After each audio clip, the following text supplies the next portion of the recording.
3 days ago, we had a surprise announcement by the Scottish Government. Previously, we had been required to stay within our own local authority areas, but as of yesterday, on Friday, we are now allowed to travel throughout the whole of Scotland. So I took full advantage of that and the nice weather, and I set out with a plan to climb 3 Munros in the central Fannich. Now, the central Fannich are about 50 minutes drive to the northwest of Inverness. You take the road to Ullapool and then you turn off on the Dundonnell Road. It's about 15 minutes to the south of Ullapool. And the highest mountain is Sgurr and Clach Geala, which is 1,093 metres. So we're going to go onto the road first of all, and we're going to have a look and see what conditions are like.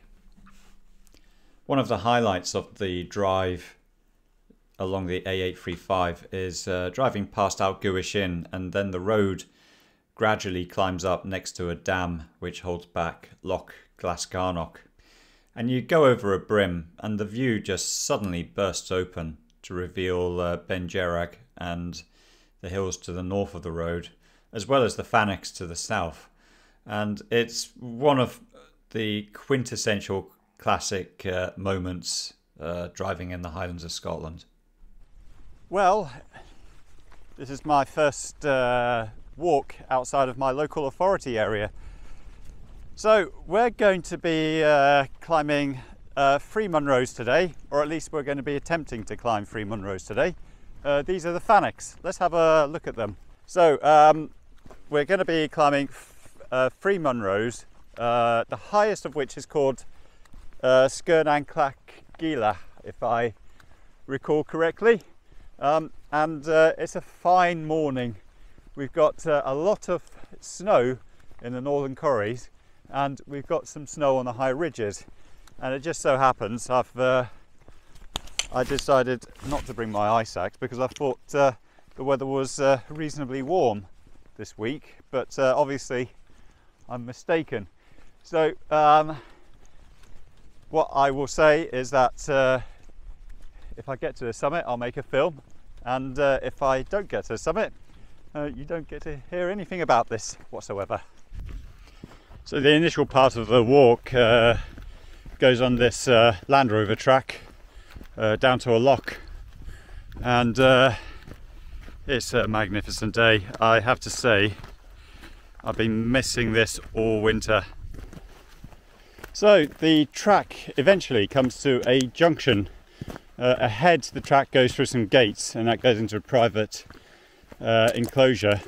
What we'll do is turn left over this stream that goes round a plantation, and it ends up crossing the main stream in the glen.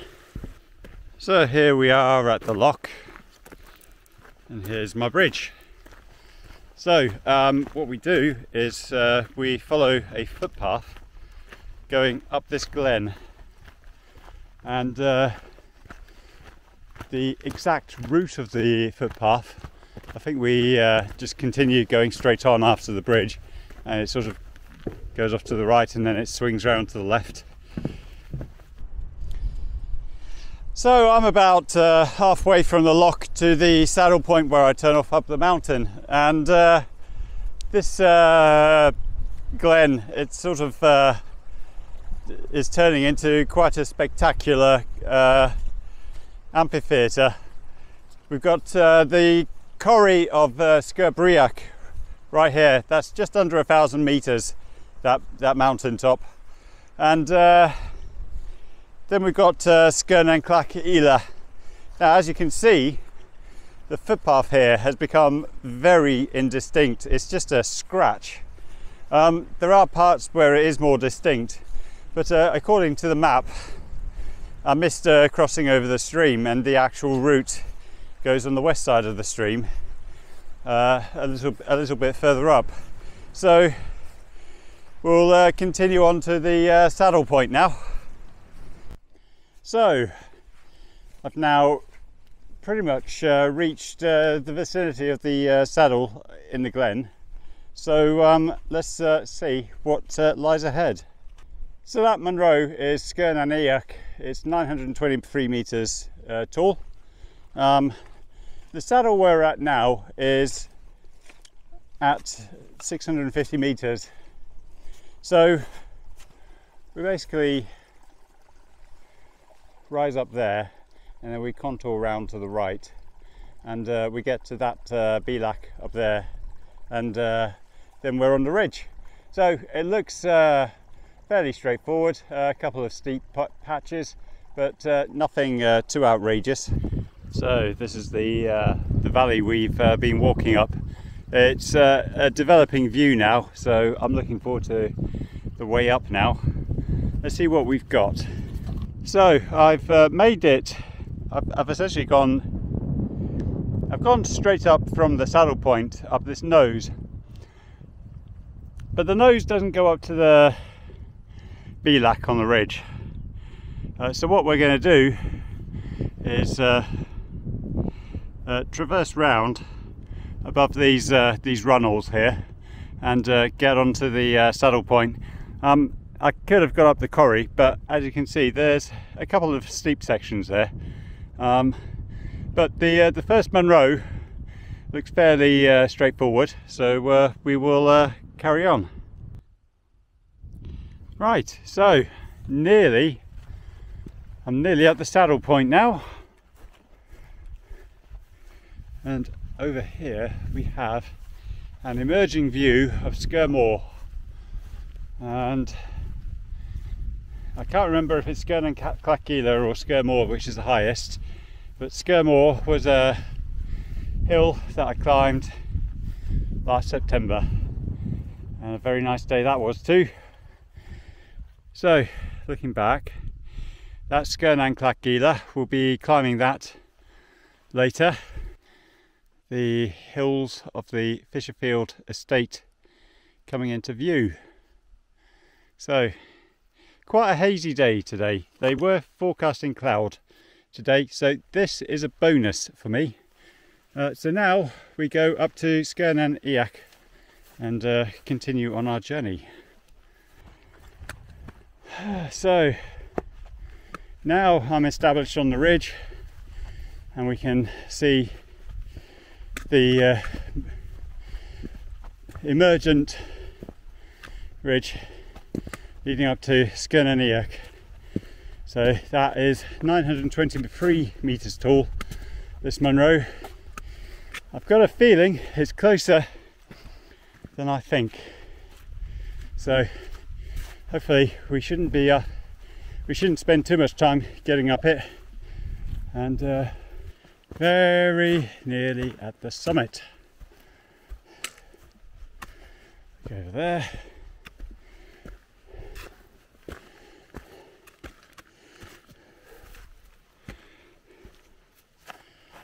No, I'm not.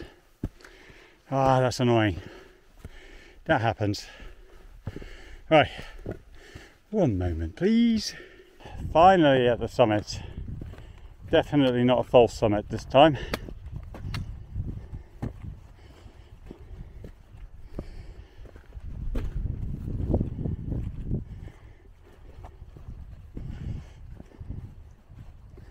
Well, we can see a fair distance here, but it's still hazy. So let's take a closer look.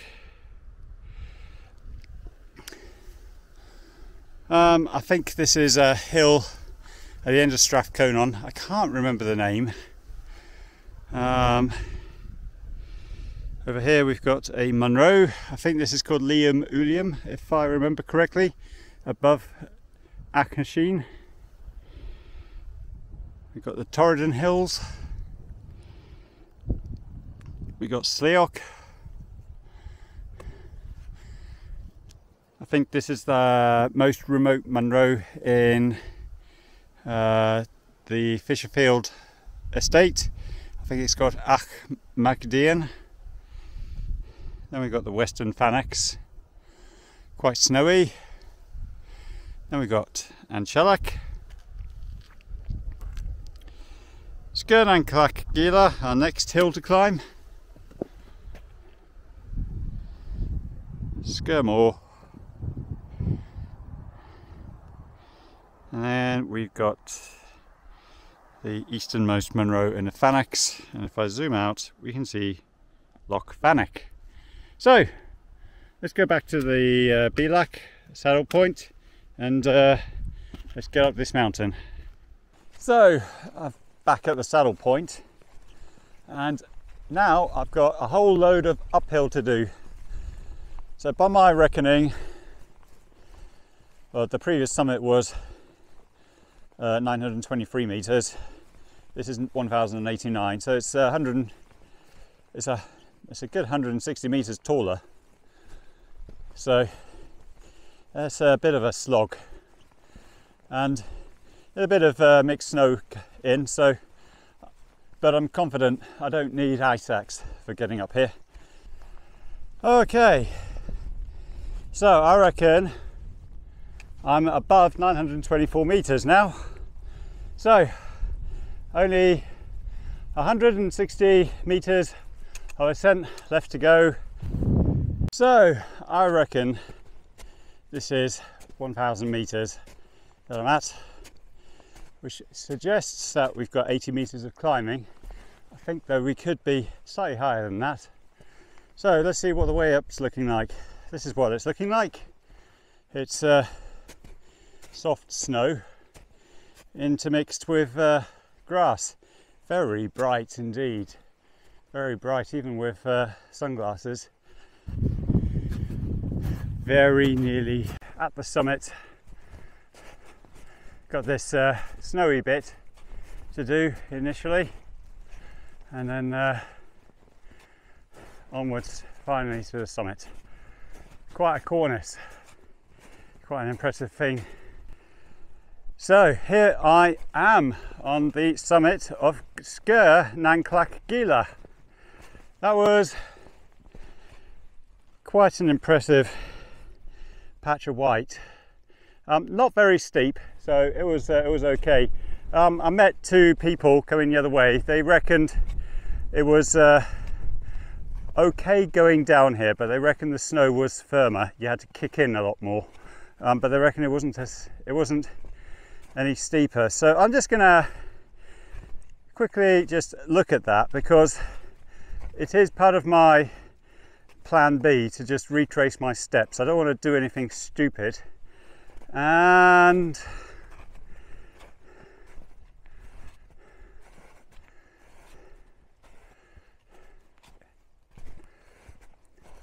no, it normally under these circumstances I would be using an ice axe. So that would have been my final Munro. It's an easy ridge, I can see it. You can just go a bit further along and I can just tell exactly what they mean. It is soft on the surface, but then it's hard right underneath, and I don't want to slide off that at all. So this marks the limit of where I'm going to go. I don't have my ice axe, but I've done enough of a walk to make it worthwhile filming. So let's head on back.